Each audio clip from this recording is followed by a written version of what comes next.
Uncut sensor পেয়ে ঈদে মুক্তির মিছিলে আরও এক ধাপ এগিয়ে গেল শাকিব খান অভিনীত সিনেমা তুফান। তবে শেষ নেই অভিযোগেরও।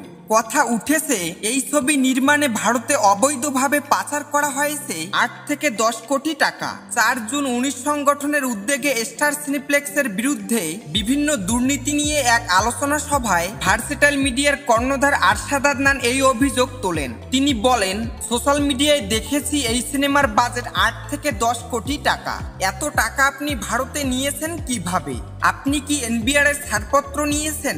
আর নিলেও কত টাকা ছাড়পত্র নিয়েছেন? আমি একজন সাধারণ প্রযোজক হিসেবে জানতে চাই, এভাবেও কি বিদেশে টাকা নেওয়া সম্ভব?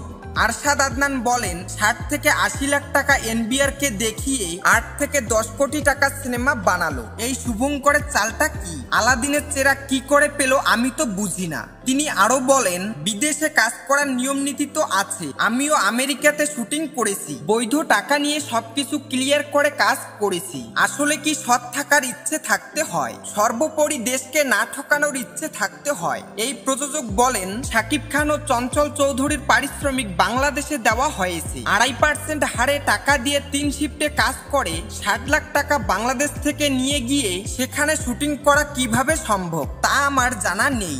আমিও 4 থেকে 5টি বাংলা চলচ্চিত্র বানিয়েছি।